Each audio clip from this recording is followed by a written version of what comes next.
Kali and the red snake. Kali और red snake इस work को लिखने वाली जिया विटेकर है, जिन्होंने बहुत सारे बुक्स लिखे और वह ज़्यादातर बच्चों के लिए होता था। उन्होंने वाइल्ड लाइफ और कंजर्वेशन के बारे में लिखा है और उनका यह इंटरेस्ट जब वह छोटी थी और मुंबई में रह रही थी तो उनको नेचर के बारे में लिखना बहुत ज़्यादा पसंद था। और कॉलेज के बाद जिया विटेकर के बारे में बात किया जाए तो उन्होंने स्नेक पार्क और क्रोकोडाइल बैंक जो कि चेन्नई में है वहाँ पे काम भी किया है। तब इसी के साथ शुरू करते हैं हमारी कहानी। कहानी की शुरुआत में यह बताया जाता है कि यहाँ पे काली नाम के एक लड़के के बारे में बताया जाता है जो कि तमिलनाडु के एक डिस्ट्रिक्ट थिरुवल्लुर में एक इरुला ट्राइब का एक लड़का था। अगर इस ट्राइब के बारे में बात किया जाए तो ये ज़्यादातर सांप पकड़ने के लिए बहुत ज़्यादा फेमस थे और काली के जो फादर है वह भी एक बहुत ही जाने माने स्नेक कैचर थे, सांप पकड़ने वाले थे।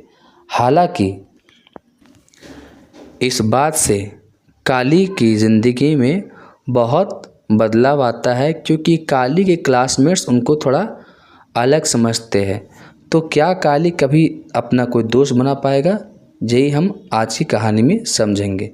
काली कांटेदार जंगल से होते हुए धीरे धीरे अपने स्कूल की तरफ जा रहा था। अगर काली के फादर के बारे में बात किया जाए तो वह बहुत ही ज़्यादा फेमस स्नेक कैचर है, सांप पकड़ने वाले हैं अपने इरुला ट्राइब का।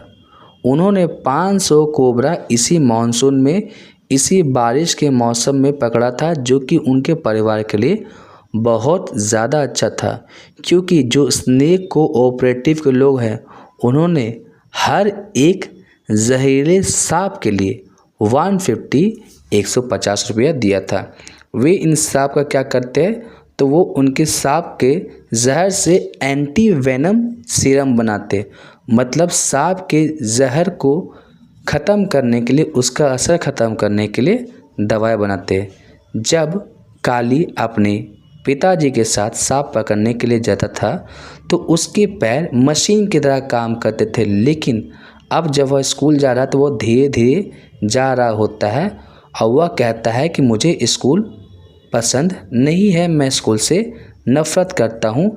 और यह झाड़ियों से बोलते हुआ धीरे धीरे जा रहा होता है और फिर बोलता है और स्कूल भी मुझसे नफ़रत करता है।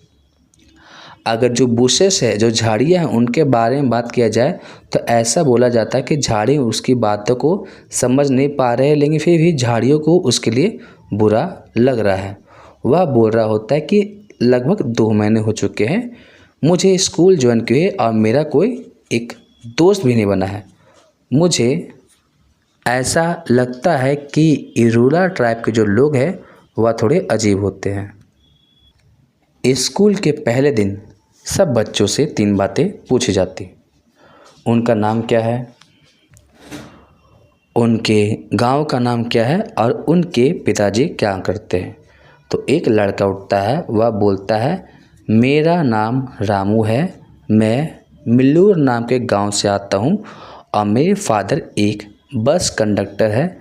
तभी उसके बाद एक लड़की उठती है, वह बोलती है मेरा नाम सेल्वी है, मैं उराथुर नाम के गांव से आती हूं और मेरे पिताजी पोस्टमैन हैं। जब काली का समय आता है तो वह मानो कि वह पूरा प्राउड फील कर रहा होता है अपने ट्राइब के बारे में और वह बोलता है कि मेरा नाम काली है, मैं कानाथुर नाम के गांव से आता हूं और मेरे फादर जो है वह स्नैक कैचर है, सांप पकड़ने वाले हैं।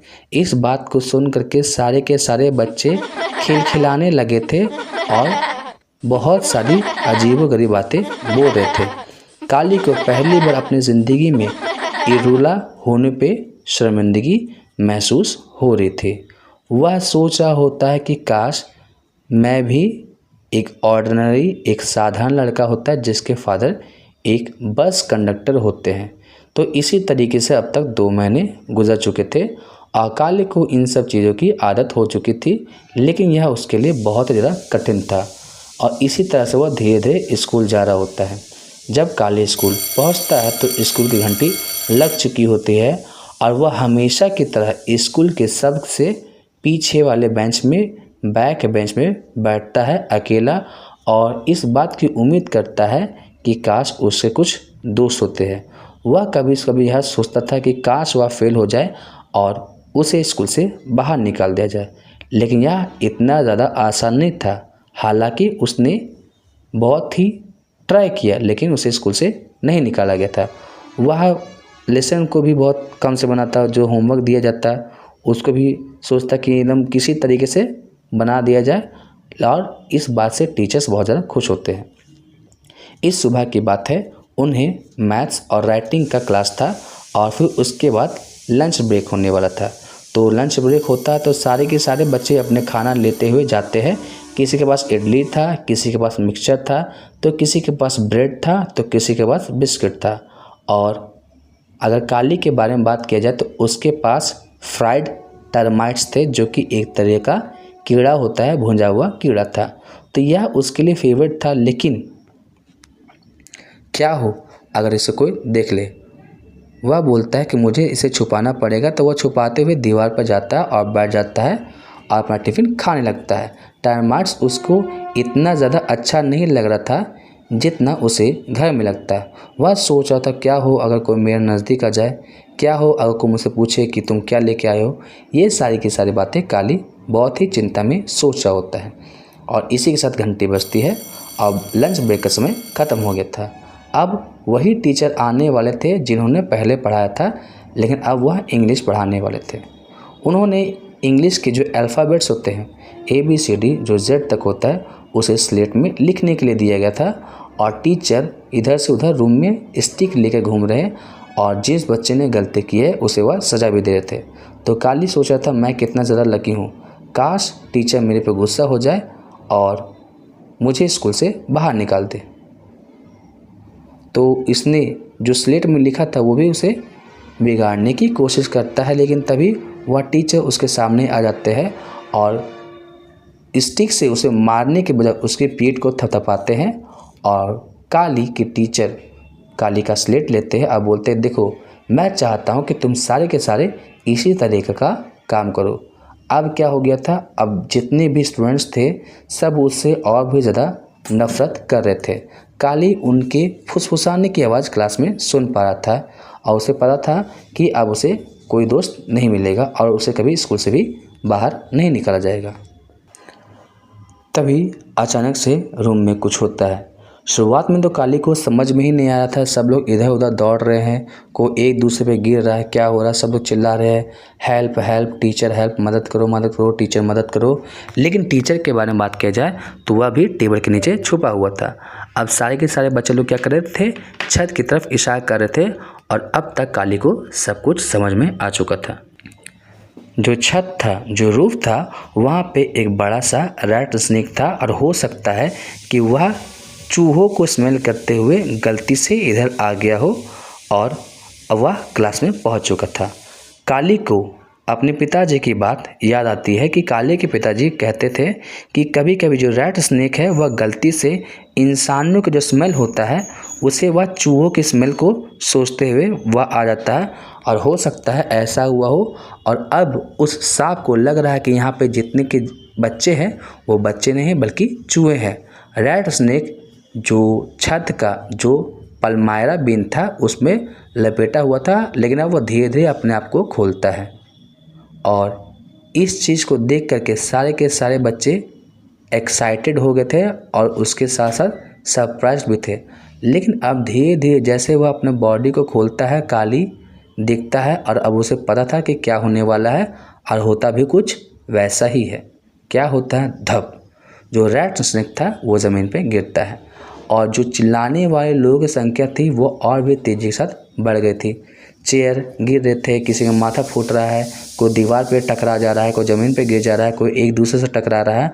और वही टीचर जो कुछ समय पहले टेबल के नीचे था, अब वह क्या कर रहा था, टेबल के नीचे नहीं था और वह चिल्ला रहा था मुझे बचाओ मुझे बचाओ। वह रैट स्नेक काफ़ी डरावना था। अब वह रूम के एक साइड जाता तो बच्चे दूसरे साइड जाते, और बच्चे जिस डायरेक्शन में जाते सांप उसी के उल्टे डायरेक्शन में जाता। कुछ समय बाद काली बहुत ही ज़्यादा सरप्राइज था, क्योंकि उसे समझ में ही नहीं आ रहा था कि उसे क्या करना चाहिए। अगर उसके लोगों के बारे में बात किया जाए तो इरोरा लोग सांप की तरफ जाते हैं, ना कि उनसे दूर जाते हैं। सारे के सारे लोग पागल हो चुके थे क्या? वह धीरे से सांप के पास जाता है और वह अपने हाथों को उसके पास पहुंचाता है। तभी रूम में चारों तरफ शांति हो चुकी थी। ना किसी तरह का कोई आवाज़ आ रहा है, ना किसी तरह का कोई मूवमेंट हलचल हो रहा है। सारे के सारे लोग काली की तरफ देख रहे होते हैं।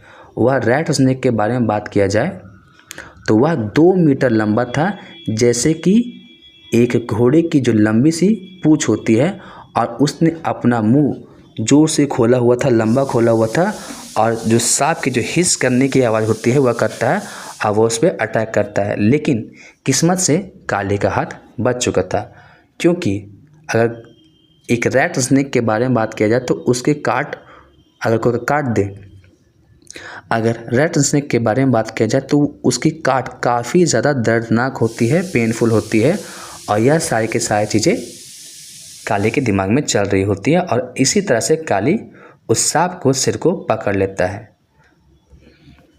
तो उसने एक हाथ से सिर को पकड़ा है और दूसरे हाथ से उसके मस्कुलर बॉडी, मांस वाली बॉडी को पकड़ा है, और अब काली का हाथ पूरे सांप से लपेटा गया था।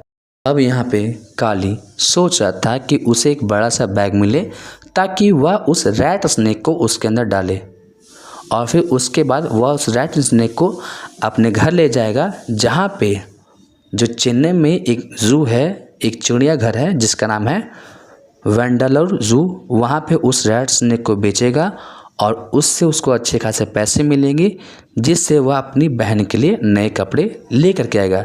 लेकिन यह किस तरह की आवाज़ थी? क्या हो रहा था? क्या रूम में कोई और सांप था? काली कंफ्यूज था, लेकिन सारे के सारे लोग उसके लिए तालियां बजा रहे थे और उसके लिए चीयर अप कर रहे थे, और वे लोग चिल्ला रहे थे, काली नंदरी, काली नंदरी, काली थैंक यू। यह बहुत ही ज़्यादा अच्छा था।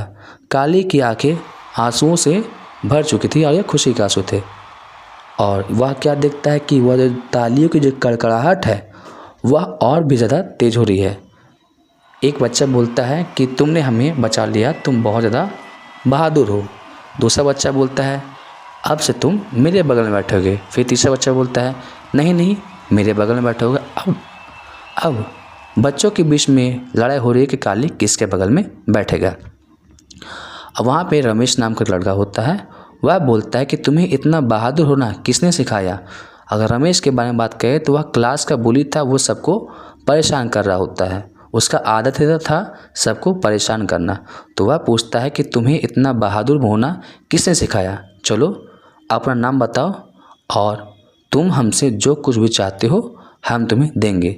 तो काली बोलता है कि अभी तो मुझे एक बहुत बड़ा बैग चाहिए ताकि मैं इसे उस बैग के अंदर डालूं। अब यहाँ पे 10 बच्चे थे, 10 चिल्ड्रंस थे जो उसके क्लासमेट्स थे। वो 10 अलग अलग जगह जाते हैं बैग ढूंढने के लिए, और बाकी जो है वह काली की तरफ देख रहे होते हैं। अब यहाँ पे क्या होता है, काली तिरछी नज़रों से अपने टीचर को देखता है, जो डेस्क पे थे उससे उतरते हैं और काली के पास वह आकर के बोलते हैं, लेकिन इस बात की सावधानी भी कर रहे थे कि वह सांप के ज़्यादा नज़दीक न जाए। और वह काली को डांटते बोलते, बेवकूफ़ बच्चों, तुम्हें डरने की क्या बात है, इधर से उधर तुम क्यों दौड़ रहे थे? यह तो एक मात्र जहरीला सांप है ही नहीं, मतलब यह एक ऐसा सांप है जो नॉन पॉइजनस है, जिसके पास जहर नहीं होता है। और फिर उसके बाद टीचर क्या करते हैं, वह डेस्क के पास जाकर के बैठ जाते हैं, और जैसे ही वह टीचर डेस्क के पास बैठ जाते हैं तो काली और सारे के सारे बच्चे लोग क्या करते हैं, बातें बनाना शुरू कर देते हैं। एक दूसरे की तरफ देख करके बहुत सारी बातें कर रहे होते हैं और हंस भी रहे होते हैं। एक ऐसी तरह की हंसी जो खासकर बच्चे अपने दोस्तों के साथ करते हैं, और इसी के साथ यह कहानी हमारी ख़त्म होती है।